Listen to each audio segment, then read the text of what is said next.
Good morning everyone. I hope कि आप लोगों की पढ़ाई बहुत अच्छे ढंग से चल रही होगी। ठीक, आप लोगों ने दीपावली बहुत अच्छे ढंग से मनाया होगा। आप लोगों ने पटाखों का कम से कम प्रयोग किया होगा। ठीक है, ताकि हम अपनी इस पृथ्वी को क्या कर सकें, बचा सकें। क्योंकि अभी टेम्परेचर इतना बढ़ रहा है कि ग्लेशियर सारा क्या हो रहा है, पिघल रहा है, समुद्र का जलस्तर बढ़ रहा है, जिस वजह से उसके जो पास वाले देश हैं वो डूब जाएंगे आने वाले समय में। इसके अलावा भी हमारे जो बरसात अनियमित टाइम पे हो रहा है, गर्मी कुछ इस तरह से पड़ रही है, ठंडी कुछ इस तरह से पड़ रही है, तो ये सब सारा वायुमंडल में परिवर्तन के कारण ही हो रहा है। तो खास हमें भी अपने इस घर को क्या है, बचाना है। ठीक, बाहर ये सब बातें तो अब होती रहेंगी। इधर भी जो है कि जो मेरा लैपटॉप था कुछ प्रॉब्लम आ गई थी, जिस वजह से वीडियो नहीं बन पा रहा था। तो प्रॉब्लम अब वो सॉर्ट आउट हो गई है, तब लगातार वीडियो आते रहेंगे। जो लोग मुझे नहीं जानते या फिर मेरे चैनल पर नए आएंगे, मेरा नाम एम थापर है और आपको इस चैनल पर नीट से रिलेटेड कंटेंट देखने को मिलेंगे। तो जो हमारा टॉपिक चल रहा था सेल वाला, हमने पूरा कंप्लीट कर लिया है। हमारा सेल साइकिल और सेल डिवीजन चल रहा था, उसमें भी मैंने आपको माइटोसिस पढ़ा दिया था। ठीक, अब हम लोग पढ़ रहे हैं तो मियोसिस फर्स्ट। मियोसिस दो भागों में कंप्लीट होता है, मियोसिस फर्स्ट और मियोसिस सेकेंड। मियोसिस फर्स्ट हम लोगों ने पढ़ा था, उसके अंदर हम लोगों ने प्रोफेज फर्स्ट हमारा हो गया था।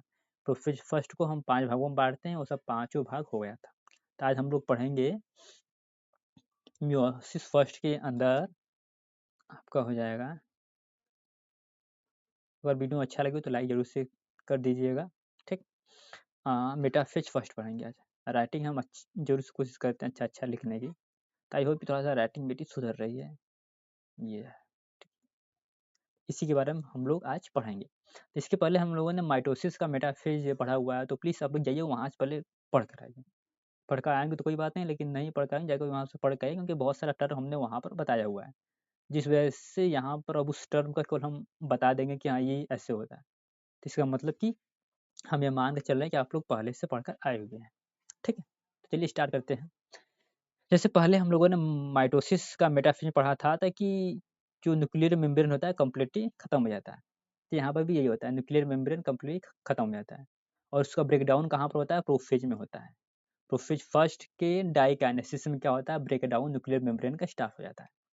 इसके अलावा हमने ये भी पढ़ा था, जो आपका सेंट्रोसोम होता है वो अपोजिट पोल पर मूव करना स्टार्ट हो जाते हैं। ऐसा कहाँ पर होता है, डाइकाइनेसिस में होता है। ठीक है, तो चलिए थोड़ा सा देखा जाए इसमें। ये आपका जो स्ट्रक्चर बना रहे हैं कुछ इस तरह से बड़ा का स्ट्रक्चर है, ये आपका सेल मेम्ब्रेन हो जाएगा। ठीक, इसके अंदर ये आपका क्या हो जाएगा, न्यूक्लियर मेम्ब्रेन हो जाएगा। ये क्या हो जाएगा, न्यूक्लियर मेम्ब्रेन हो जाएगा।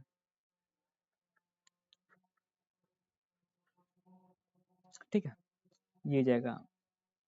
फिर इसके अंदर क्या हो जाएगा, क्रोमोसोम हो जाएगा कुछ इस तरह से, आपका होमोलॉगस क्रोमोसोम रहेंगे। ठीक, कंडेंसेशन इसका आपका डाइकाइनेसिस में कंप्लीट होता है, जबकि माइटोसिस के मेटाफेज में क्या होता है, कंडेंसेशन पूरी तरह से कंप्लीट होता था।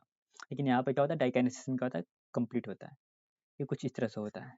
तो यहाँ पर कुछ इस तरह से हो जाएगा बच्चे लोग, ये आपका हो जाएगा ऐसे करके। ठीक हो जाएगा, न्यूक्लियर मेम्ब्रेन खत्म, जिस वजह से आपका क्रोमोसोम कहाँ पर उपस्थित होते हैं, साइटोप्लाज्म के अंदर उपस्थित होते हैं। ठीक, तो इसके बाद हम लोगों ने, अच्छा ये पहला पॉइंट आपका ये हो जाएगा। दूसरा पॉइंट ये हो जाएगा कि जो क्रोमोसोम होंगे आपका,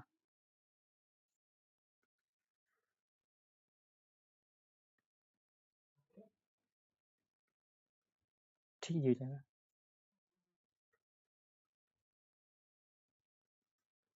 अरेंज एट मिड पॉइंट पर। देख रहे हैं यहाँ पर, देखिए जो होमोलॉगस क्रोमोसोम होते हैं रैंडमली है यहाँ पर कुछ इस तरह से। लेकिन यहाँ पर होगा यूँ कि ये आपका सारे मिड पॉइंट पर अरेंज हो जाएंगे, मतलब बीच वाले पोजीशन पर। ठीक, ठीक ये हो जाएगा।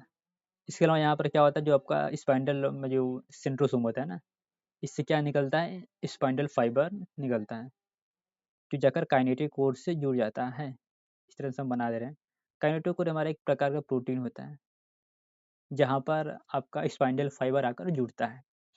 जो माइटोसिस का मेटाफेज था, वहाँ हमने बताया था कि वहाँ पर एक क्रोमोसोम के पास 2 काइनेटिक कोर होता है, लेकिन यहाँ पर एक क्रोमोसोम के पास केवल एक ही काइनेटिक कोर होता है। ठीक, ये हो जाएगा। तो यहाँ से आपका स्पाइंडल फाइबर हम बना दे रहे हैं कुछ इस तरह से, यहाँ से ऐसे कर जुड़ जाएगा, ये आपका जुड़ जाएगा। ठीक, तो यही 2-3 पॉइंट आपको लिखना है मेटाफेज फर्स्ट के बारे में।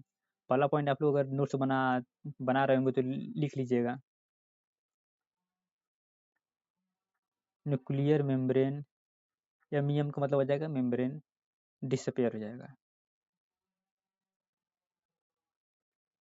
सो क्रोमोसोम कहाँ पर उपस्थित हो जाएंगे?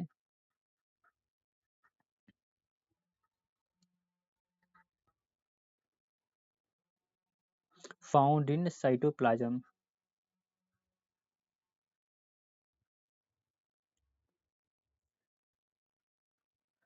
दूसरा पॉइंट ये हो जाएगा कि क्रोमोसोम जो होते हैं ना,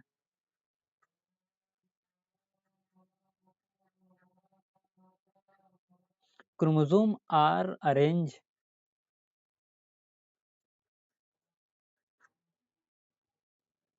mid point.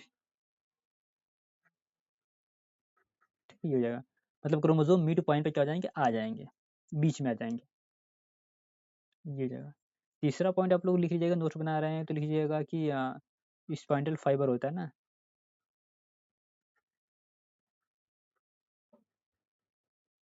Are attach to kinetochore. ये हो जाएगा। ठीक है, ये हो जाएगा। ये था मेटाफेज के बारे में। आई होप कि आप लोग को समझ में आ रहा होगा। ये समझ में आ रहा होगा तो कुछ कमेंट करके बता भी दीजिएगा। ठीक है, ये आपका मेटाफेज का कंप्लीट हो जाएगा। ठीक है, चलिए देखते हैं आपका जो आपका सेकंड फेज होता है मेटाफेज के बाद क्या हो जाएगा? एनाफेज आता है। ठीक, anaphase first, anaphase first. Writing I hope कि हम अच्छा कर रहे हैं, थोड़ा सा मजा लूटते हुए चलते हैं, है कि नहीं? दीपावली का थोड़ा सा ठीक ठाक मना है कि नहीं? आप लोग बताइए, आपका दीपावली ठीक ठाक मना कि नहीं मना यार? तो एनाफेज जैसे हम लोगों ने माइटोसिस में पढ़ा था कि जो माइटोसिस में जो सेंट्रोमियर होता है, कुछ इस तरह से वहाँ क्रोमोसोम होते हैं, मतलब क्रोमेटिड होते थे ये। तो ये आपका जो है ना, ये आपका सेंट्रोमियर रहता है। ठीक, क्या है? सेंट्रोमियर। ये 20 से क्या हो जाएगा? ऐसे डिवाइड कर जाता था, जिस वजह से आधा ये इधर चला, आधा इधर हो जाता था। कहने का मतलब है कि एनाफेज में क्या होता है? एनाफेज फर्स्ट में डिवीजन होता है। ठीक, तो कुछ इस तरह यहाँ पर भी होता है। जो होमोलॉगस क्रोमोसोम हमारे पास है ना, कुछ इस तरह से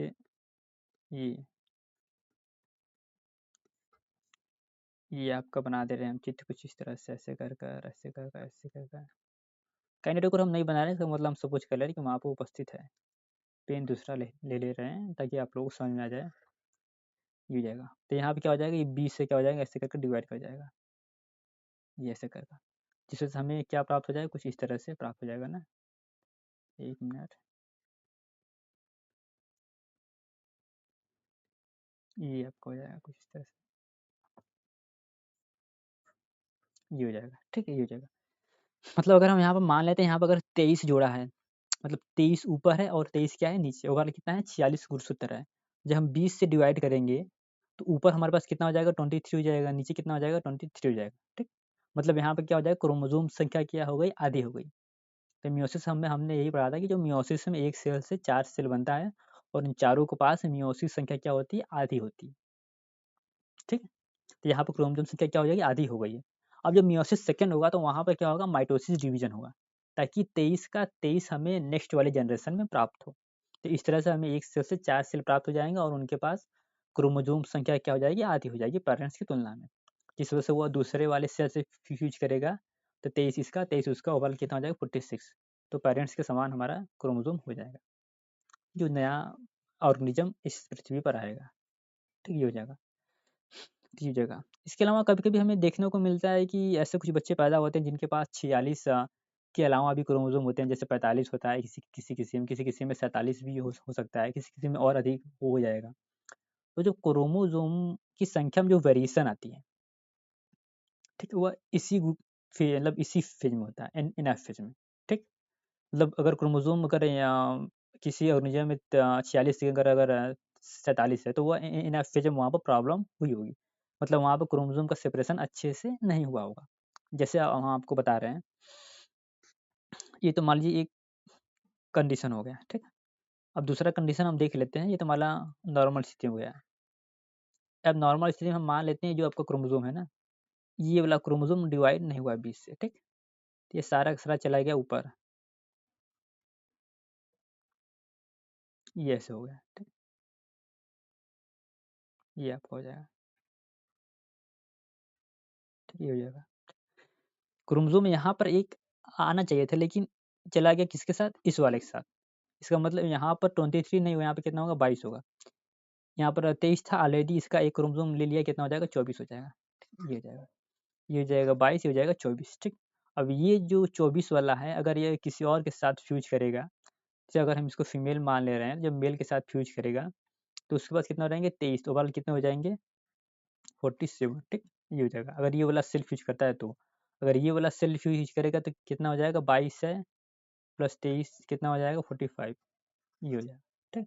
क्योंकि 20 से हम बना देंगे सेल ना, कुछ इस तरह से आपका, हम 20 से बना देंगे सेल ऐसे कर कर आने वाले फेज में। हम हमारा एक सेल एक ये हो जाएगा, एक सेल ये हो जाएगा, लेकिन इसके पास 22 क्रोमोसोम है, इसके पास 24 क्रोमोसोम है। तो अगर ये यूज करेगा तो क्रोमोसोम संख्या क्या हो जाएगी आने वाले जनरेशन में? अधिक हो जाएगी। अगर ये वाला यूज करेगा तो आने वाली जनरेशन में क्रोमोसोम संख्या क्या हो जाएगी? कम हो जाएगी, ठीक है, ये हो जाएगा। तो यहीं से आपका क्रोमोसोम्स की संख्या में वेरिएशन देखने को मिलता है। अगर ऑर्गेनिज्म में वेरिएशन है तो यहीं से हुआ होगा। तो यहाँ पर पॉइंट आप लोग एक दो पॉइंट लिख दीजिएगा। जो होमोलॉगस क्रोमोसोम होता है ना,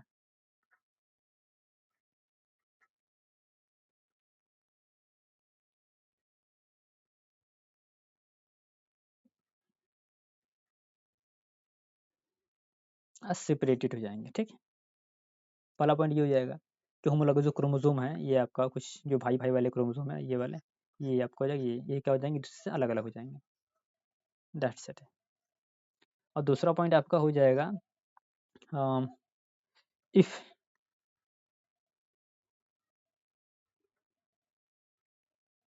change in chromosome number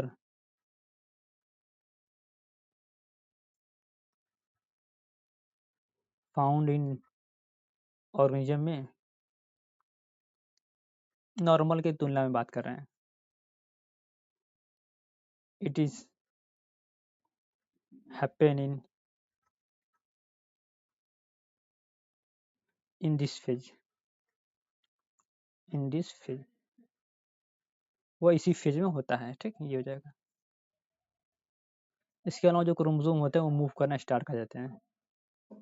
chromosome move toward the centrosome की तरफ, जिस वजह से क्या होता है, जो आपका क्रोमेटिड हो जाएगा वो नीचे की तरह हो जाएगा, कुछ इस तरह से हो जाएगा ना, ये आपका सेंट्रोम ये जो है ऊपर की तरफ कुछ इस तरह से है, ठीक है, इस तरह से वो मूव करना स्टार्ट करते हैं, ठीक है। तो ये आपका 2-3 पॉइंट था इनाफेज के बारे में। आई होप कि आप लोग ये सब समझ में आया होगा, ठीक। हमारा अगला फेज रहेगा वो टीलोफेज रहेगा। तो टीलोफेज के बारे में हमारा हो जाएगा ये टीलोफेज फर्स्ट, अच्छा से बना दे रहे हैं। तो इसमें यूँ होगा कि जो आपका जो न्यूक्लियस हो जाएगा वो रीअपीयर हो जाएगा, प्लस न्यूक्लियर मेम्ब्रेन क्या हो जाएगा? रीअपीयर हो जाएगा, प्लस जो क्रोमोसोम रहेगा वह क्रोमेटिन धागों के रूप में क्या हो जाएगा? चेंज हो जाएगा, लेकिन पूरी तरीके से क्रोमेटिन धागों के रूप में चेंज नहीं होगा, मतलब पूरी तरह से डिकंडेंस नहीं होगा, क्योंकि वो जब मियोसिस सेकंड में जाएगा तो फिर से उस वहाँ पर क्या होगा? कंडेंसेशन होगा। तो इस वजह से वो चाहता है कि हम पूरी तरह से क्रोमेटिन धागों के रूप में न बदलें, ठीक, क्योंकि हमको वापस फिर से क्रोमोसोम बनाना है, ठीक है। तो यहाँ पर कुछ हम चित्र द्वारा बता देते हैं, कुछ इस तरह से आपका हो जाएगा ये टीलोफेज में, जैसे कि आप हमने ये आपको बता दिया था, कुछ इस तरह से होता है। एक मिनट, होमोलॉगस क्रोमोसोम आपका सेपरेट हो गए थे, ये आपका हो गया था, ठीक। अब आगे हम लोग पढ़ेंगे, देखेंगे क्या हो जाएगा। न्यूक्लियर मेम्ब्रेन फिर से बन गया है, थोड़ा सा अच्छा से बनाते हैं इसको। ये क्या हो जाएगा? न्यूक्लियर मेम्ब्रेन हो जाएगा, प्लस इसके अंदर क्या हो जाएगा? न्यूक्लियोलस हो जाएगा, ये क्या हो जाएगा? न्यूक्लियोलस हो जाएगा, ये आपका क्या हो जाएगा? क्रोमेटिन धागे हो जाएगा, क्या हो जाएगा? क्रोमेटिन धागे, ठीक। ये आपका क्या है? क्रोमोसोम है। तो ये किस में चेंज हो गया? इसमें चेंज हो गया, लेकिन यह नॉर्मल स्थिति में जो क्रोमेटिन धागे होते हैं उसकी तरह नहीं होता है, उससे कुछ अधिक कंडेंस होता है, क्योंकि फिर से इसको क्या करना है? कंडेंसेशन करना है, इस वजह से यह पूरी तरह से नहीं खुलता है। आई होप कि आप लोगों को ये पॉइंट समझ में आया होगा, ठीक। तो टीलोफेज के बाद क्या होता है आपका साइटोकाइनेसिस होता है। क्या होता है? साइटोकाइनेसिस। जब आपका साइटोकाइनेसिस होगा तो ये बीच से ऐसे करके दीवार बन जाएगी, ठीक? दीवार मतलब आपका सेल मेम्ब्रेन बन जाएगी, जिस वजह से हमें एक सेल ये हो जाएगा, एक सेल ये हमें 2 सेल प्राप्त होता है। तो एनसीईआरटी में एक अच्छा लाइन लिखा हुआ है कि साइटोकाइनेसिस की वजह से हमें डाइड ऑफ द सेल प्राप्त होता है। डाइड ऑफ द सेल का मतलब हो जाएगा हमें एक पेयर ऑफ द सेल प्राप्त होता है। तो बहरहाल ये था आज का हमारा टॉपिक। आई होप कि आप लोगों को समझ में आ जाएगा। समझ में आ जाएगा तो वीडियो को लाइक और चैनल पर सब्सक्राइब जरूर से करिएगा चैनल को, ठीक है? आइए थोड़ा सा इसका एनसीईआरटी वाला पोर्शन भी देख लेते हैं। देखिए मेटाफिजिक्स के बारे में लिखा हुआ था, bivalent chromosome aligning on the equatorial plate, मतलब वह इक्वेटोरियल प्लेट या फिर मिड पॉइंट पे क्या होता है, हो जाते हैं, व्यवस्थित हो जाते हैं। That's it. The microtubules form the opposite poles of spindle attached with the kinetochore of the homologous chromosome, ठीक? ये हो जाएगा, मतलब वही आपका सेंट्रोसोम जो होता है, क्या होता है उसका कुछ इस तरह से आपका ये आपका क्या होता है, स्पाइंडल फाइबर होता है, जो क्या होता है, जो क्रोमोसोम होता है कुछ इस तरह से, इसका काइनेटिक कोर होता है, इससे इसका आकर से जुड़ जाता है। यही लिखा हुआ है इसमें। तो ये आपका हो जाएगा मेटाफेज के बारे में। देखिए ये प्रोफेज फर्स्ट है, मेटाफेज फर्स्ट में सारे क्रोमोसोम क्या होते हैं, मिड पॉइंट पर अरेंज हो जाते हैं, प्लस स्पाइंडल फाइबर आपका काइनेटिक कोड से जुड़ जाता है, ठीक है? ये आपका होता है मेटाफेज में।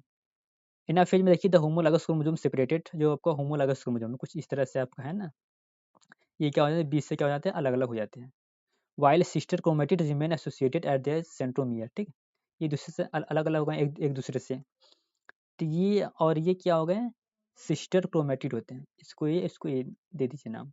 तो ये एक दूसरे से क्या हो जाएंगे, जुड़े हुए रहेंगे इस सेंट्रोमियर द्वारा, ठीक है? ये तो इसका मतलब ये लिखा हुआ है, ठीक?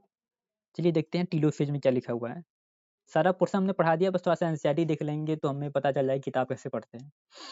The nuclear membrane and the nucleolus reappear, फिर से आ जाएंगे, ठीक? देखिए जब साइटोकाइनेसिस का आखिरी होगा, the end of the cytokinesis follow and this is called dyad of the cell.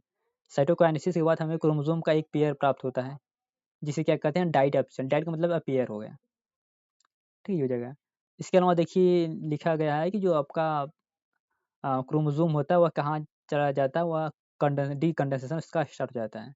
Do under कुछ सम डिस्पर्सन, मतलब कुछ फैल जाता है क्रोमोसोम, बट लेकिन वो एक्सट्रीम लेवल तक नहीं है। देखिए do not reach at extreme extended state of the interphase nucleus, मतलब नॉर्मल स्थिति में जो हमारा क्रोमोसोम होता है, क्रोमेटिन धागे होते हैं, उसकी तरह नहीं बनता है, उससे कुछ अलग ही रहता है, इसलिए कुछ क्रोमोसोम के रूप में वो रहता ही रहता है, ठीक है? ये क्या है, मतलब इस तरह से इसमें होता है। इसके अलावा देखिए आपका ये जो प्रोफेज सेकेंड होता है, जिसके बाद हम लोग पढ़ेंगे मियोसिस सेकेंड में, वो क्या होता है, सिंपलर होता है प्रोफेज फर्स्ट की तुलना में। ये था। तो बहरहाल ये था जो है कि क्योंकि सिंपल ये था, क्योंकि यहाँ प्रोफेज फर्स्ट में हमने पढ़ा था कि इसके अंदर 5 फेज होते हैं, लेकिन प्रोफेज सेकंड में ऐसा कुछ भी नहीं होता है, ठीक है? तो बहरहाल ये था हमारा आज का टॉपिक। आई होप कि आप लोगों को समझ में आया होगा, ठीक है? अगर समझ में आया होगा तो वीडियो को लाइक कर दीजिएगा और चैनल पर पहली बार आएँ सब्सक्राइब जरूर कर लिएगा। तो मिलते हैं नेक्स्ट वीडियो में, तब तक के लिए गुड बाय। तब तक पढ़ते रहिए और एन्जॉयमेंट वगैरह करते रहिए, है कि नहीं?